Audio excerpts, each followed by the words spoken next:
You're listening to the Options Insider Radio Network.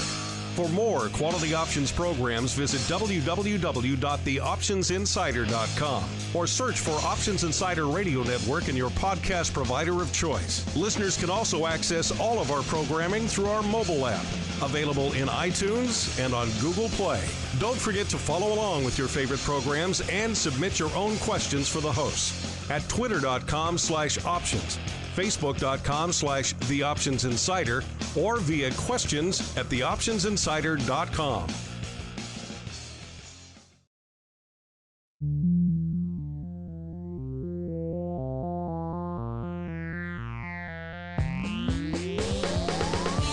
Join us now for the expert source for inside information on the options markets. It's time for Options Insider Radio with your host, Mark Longo.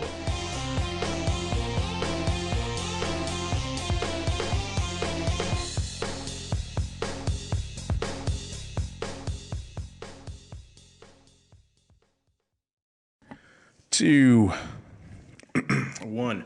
Welcome back to Options Insider Radio, the interview program here on the old network where we welcome on guests from throughout the world of options and derivatives and proceed to pick their brains for the benefit of you, the listener. My name is Mark Longo from the OptionsInsider.com, as well as, of course, from the ever exciting, at least we hope so, Options Insider Radio Network. If I sound a little bit different, it's because I'm not coming to you from our studio in Chicago, but actually here in sunny Florida for the Options Industry Conference, where we're bringing a whole gaggle of great guests here for your enjoyment and indeed your edification here. And next up on the old network, we have a doubleheader, two-parter here. We have Nick LaMaina, the Senior Vice President of Product Management and Strategy, and Jeff Peters, the Senior Product Manager from TradeStation. Gentlemen, welcome to the program. Thank you. Thank you for having us. Thanks a lot. And Nick, I believe you've been on before, but Jeff, I know this is your first time, so why don't you go ahead and give us a little bit of an overview of your background in the space and what it is that a senior product manager does at TradeStation. Sure. Yeah, I'd be happy to. I got started in the industry from a very young age. I watched my dad at night do his trading analysis, someone that had worked on Wall Street for a number of years. And so I started using professional trading software when I was about 12 or 13 years old, and that's when I fell in love with it. I traded, throughout my teenage years and in high school, and I ended up going to school down at University of Miami, moving from originally New Jersey. And from there, I found a great trading firm and started trading, day trading professionally. From there, I met TradeStation, who was a local firm to South Florida, and I started right after school. And it's been a great experience since. Now in my most recent role, I'm the Senior Product Manager for our options business. And that's really exciting because my job is basically to make sure that our clients have the best possible experience across the board, to make sure that their trading from TradeStation is the best it can possibly be, and as easy as it can be in a difficult options trading business sometimes. It can be difficult, certainly. And speaking of that, it's been a while since we've caught up with you guys. So a lot has happened since the last time we've chatted with TradeStation. All of 2018 pretty much happened, which was an eventful time. So maybe catch us up. What's been going on in the world of TradeStation? What was 2018 like for you guys? Very topsy-turvy. We saw volatility come roaring back, then maybe come off again, then come back again, and all sorts of other fun things. What are some of the interesting highlights you guys have from since the last time we all chatted here on the network? Well, definitely 2018 was a bit different than the prior years that we had seen. There was kind of stagnation in volatility and volume for several years in a row with a low interest rate environment. We saw interest rates come back. We saw some volatility peek its head into the market from time to time. And we also saw volumes increase from 2017 to 2018. I think volumes were up a little over 20%. So that was really good for the industry as a whole. We saw more liquidity, obviously, coming back into the marketplace, and that volatility created more trading opportunities for our customers, and really gave us a needed shot in the arm and a pat on the back that some of the things that we've been investing in our product and our brokerage services over the past few years really paid some dividends as we saw some new traders and new investors come into the space and really start to make some some positive progress on building wealth in their personal accounts. Let's talk about some of those new investments you guys have been making, because obviously it's been a while. You guys have been investing and building up your options functionality. What are some of the new bells and whistles you guys have added to the platform since the last time we all gathered here together? Sure. I think that there's really a number of them, and that's one of the things that we're really excited about. So in the past year or so, our focus has been making our options trading experience as easy to use as possible. There can be a lot of anxiety of trading options, and so our focus, both in the last year and also moving forward, is to remove that anxiety from the trading experience. And so some of the things that we've focused on have been, on our mobile on-the-go platforms.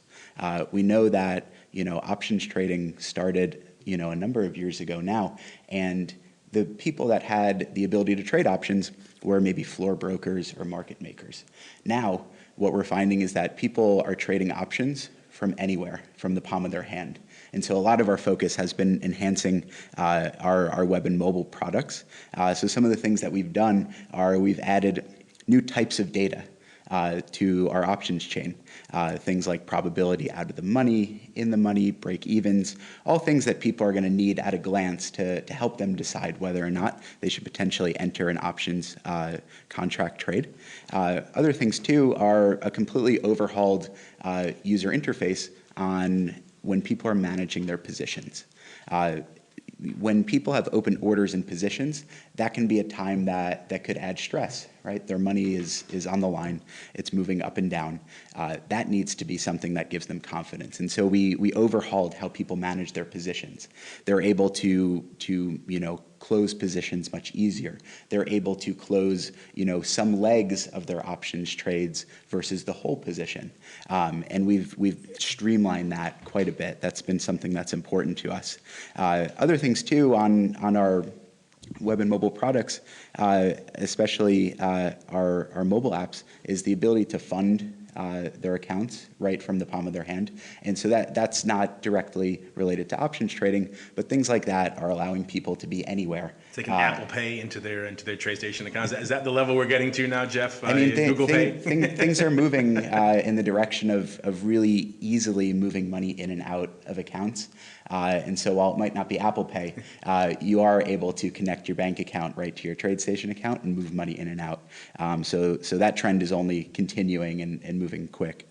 On our desktop software, we have OptionStation Pro, and we've been investing in that area too. So things like making sure our risk graphs have an all new graphics package, so that those are much easier to use and are modernized, as well as things like adding beta weighted delta calculations, so that you can see how your portfolio is doing relative to SPY or the Qs or any stock.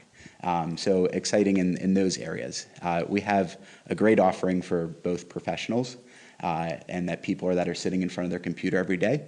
But also too, what's really exciting is that I do most of my options trading with TradeStation from the palm of my hand from anywhere. And that offering is something that is increasing in its ease of use and the power too. There's an interesting dance to watch a lot of brokerage firms try to navigate, which is, what functionality to bring to mobile. You want to make it a full-featured experience. You don't want to leave people on mobile feeling like they're left out, but you also don't want to overwhelm them. You can't show them this massive, time series chart on a little phone the same way you can look at on a desktop. So has that been a challenge for you guys, trying to figure out? Would you say the mobile is a pretty much a soup to nuts experience, or is it still kind of streamlined and focused to kind of be on the go, as opposed to obviously the OptionStation Pro? Sure. I think that what we want in our mobile applications is something that is relatively streamlined. And what I mean by that is something that you still have the power that you can get on the desktop, but how you visualize that might be different. You want to be able to know all of the things that you would know with 4 monitors, but the way we present it to you might be very different because of the screen real estate. And so that's both a challenge and also an opportunity to differentiate. And that's something that we're moving towards as well. And so that's an important area of focus for us. And the Pro software, do you have to have a certain account balance to utilize that, or is there a fee, or is that available to all users? No, what's exciting there is that all of our software is available to all of our customers without needing to pay extra. And And this, OptionStation Pro is no different. You get access to our desktop platform, web trading, and mobile, and you can choose to use all of them or one of them. I'm also curious too, because I see firms like yours spend a lot of time and resources developing fantastic, UIs and interfaces and all these great things. And then you have the uber bleeding edge of the audience who just wants to tunnel in with an API, right? And they're not even going to see any of that stuff that you guys are working on. Is that a growing segment of your audience over there at TradeStation? And are you guys working to kind of facilitate that, or would you rather have them use the fully featured suite? So from our perspective, I think what we've seen over the years is customer usage patterns have changed. Years ago, the customers that we had that were active traders and really wanted to invest the amount of time necessary to be successful trading, whether it be equities, options, or futures, what have you, they were perfectly content with having a very powerful workstation at home and working from home and like feeling very proud that they had a very established home office where they basically did this entrepreneurial type trading and managing their own money and building wealth that way. Those times have kind of changed. That's not the customer appetite that we're seeing with this new generation of customers, and even the older generation of customers as they evolve and see what technology and tools are out there. As Jeff was already alluding to, we see customers that want this power and want this ability to do things in the palm of their hand, and they aren't all wanting to log into a desktop to do it. But by the same token, there are people that have all different ways that they want to access our products. And that's why, yes, we do have the Windows-based product, which is our traditional flagship product. But then we also have our web-based application, our mobility-based applications for both iOS and Android. And then we have a very functional API if that's how you want to interact with us. I know you guys were very much ahead of the curve when it comes to functionality and technology. I mean, you guys had an app store, I think even before maybe iOS had an app store. So you guys were very early on that adoption curve. Is that still an offering you have maybe for the uber high end of the clientele who wants to maybe design their own functionality? Is that still something they could do? It is something they can do, and the App Store actually was born out of the thought that while we had these powerful tools that gave our individual customers the ability to develop their own easy language trading strategies and automate them and back test them, some of our customers didn't really want to do that, and they wanted someone else to do that for them. So the app trading store was a way for us to empower third parties as a marketplace to come in and bring their products and bring their creations in and allow our customers to pick and choose what pieces they wanted to add into their TradeStation. And it actually it helped us in many ways because as a software development company, in addition to being a broker-dealer, we have all sorts of customer requests that come in a variety of ways. Just like we talked about, some people want things added to our Windows platform. Some people want things added to our API, and realistically, we don't have the time and resources to satisfy all the requests of all the tens of thousands of features and customer-specific requests that come in, and it gave us a way for the community to help answer that call. And it may be interesting enough for a third party to come in and develop an additional trading tool to help a specific type of trader trade better or analyze the market in a slightly different way. And those things are available, many of them for free without an extra cost through our App Store. You know, we're talking about all this sophisticated technology for this, very, very experienced, active kind of options trader. But the last time we had you guys on, I think you guys were just in the early stages of launching kind of a new, I guess you can call it a rebrand, a refocus on trying to broaden the tent a little bit, try to bring in more of the more basic retail guy who's coming in just a basic stock guy, and maybe he's, I want to try my hand at this TradeStation, and maybe they thought the platform was daunting. The choice was a little bit overwhelming for them. So now that it's a year and plus since then, how is that initiative unfolding, and are you seeing some interesting results? Yeah, definitely. It was fairly recently that we've done, rebranding. We updated our pricing completely, and we have definitely started to see, a new generation of customer, start flooding into TradeStation, and we're really excited about that. And really, there are a lot of people that love our desktop software, and that's what they're focused on. We have a lot of people that are mobile only. That will only trade using our mobility products. And then we have people that are using both. They're maybe doing their analysis on the desktop and, moving to mobile for their trading. And so we're still seeing a mix of customers, especially the new ones that come in that are still on all of our applications. But what we are seeing is a bigger focus of mobile-only customers, and so that's an area that we're watching closely. Yeah, and to that, in addition to that, we're also really focusing a lot of our energy on options, and in that broadening. Never heard of them. What are we talking about? In the broadening of our appeal to customers. We've also really invested heavily in options and the tools specific to options traders. And a lot of that is evidenced by what we're seeing with the complexion of our customer base right now. Over half of the revenue that we're bringing into the firm is from customers that incorporate some sort of options strategy into their overall investing. That's a lot different for TradeStation than it was. Primarily futures back in the day. That was a big base. I know or just stocks even. So, and a lot of that is because, and I'm sure you can attest to this. We see it in our customer base. Customers that incorporate options into their trading strategies, they last longer as a customer. So there's value in us. It's a much better relationship. Obviously, why are they lasting longer? Probably because they're being more successful. Customers that don't last long, it's probably because they weren't successful and they get discouraged and they go back to putting their money into something else. So definitely investment in mobility as we see that behavioral change. And further and deepening our capabilities into options decision support and execution capabilities. You asked us about some of the things that have changed. I mean, MyX Emerald just came online just recently. We've added connectivity to them, just like all 16 options exchanges, plus algos that we have for options. So this is something that's quite a bit different than even 10 years ago with what we've seen.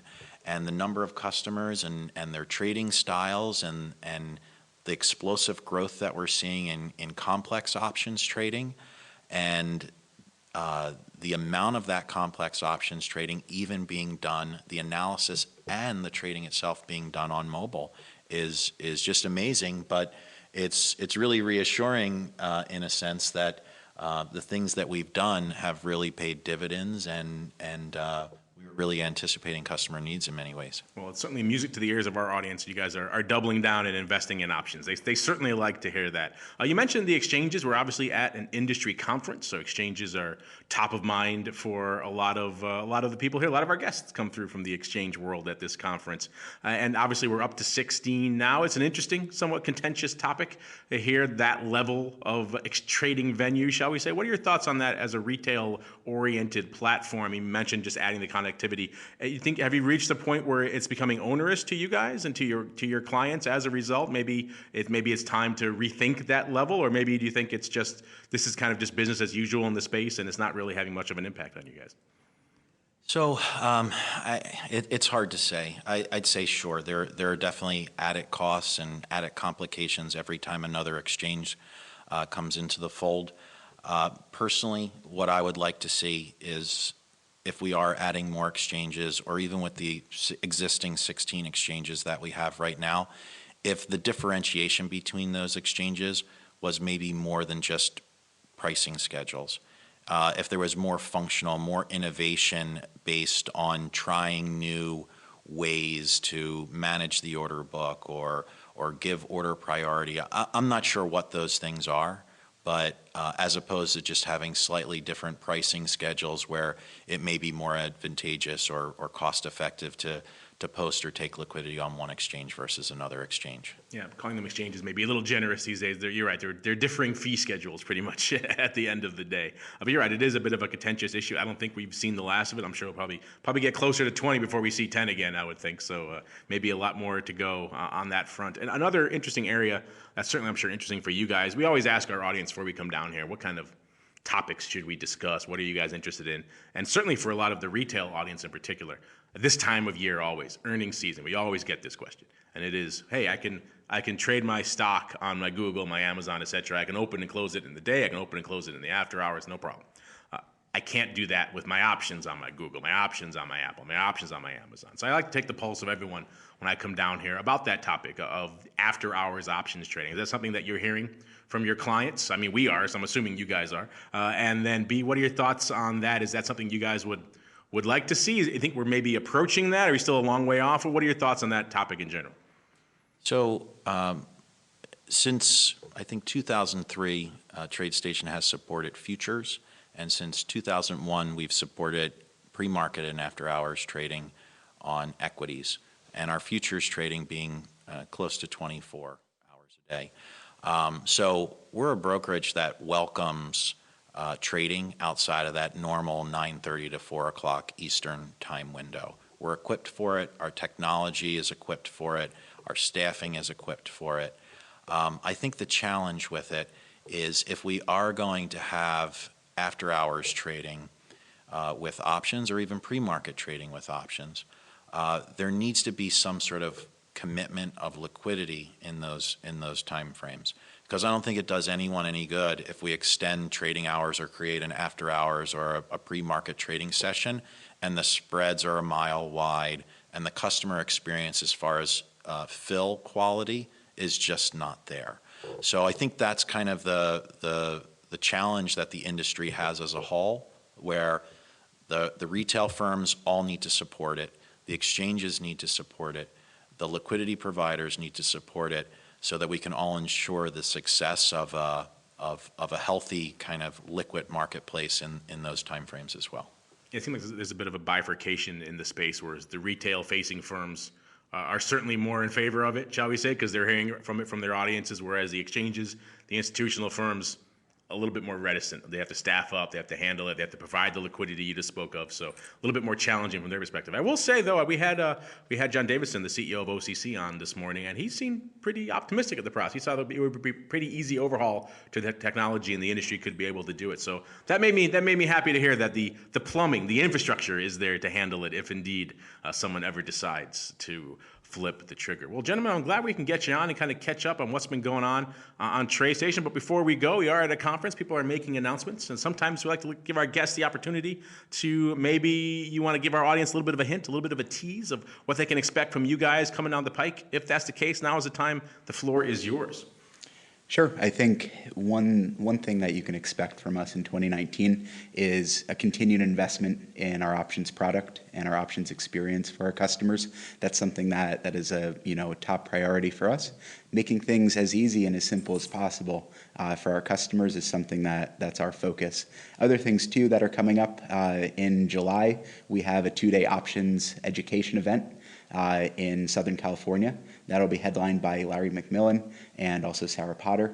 And so education as far as options is something that we have a big focus on too. And events like that, help, continue to drive that goal too. I like to hear that, because it seems like the onus of education has now definitely fallen on the brokerage firms. Most of the exchanges have kind of abdicated that responsibility to OIC. OIC does a great job, but they can't do all of the heavy lifting for the entire industry. So I'm glad to hear that firms like yours have a commitment to education and to continuing to spread the gospel of options out there. Well, gentlemen, I'm glad we can get you on. I'm glad we can have a chance to check in on TradeStation, and we'll look forward to seeing how all these different initiatives and functionality you mentioned, how all that unfolds in the marketplace in the coming months. Thank you, Mark. Thanks a lot for having us.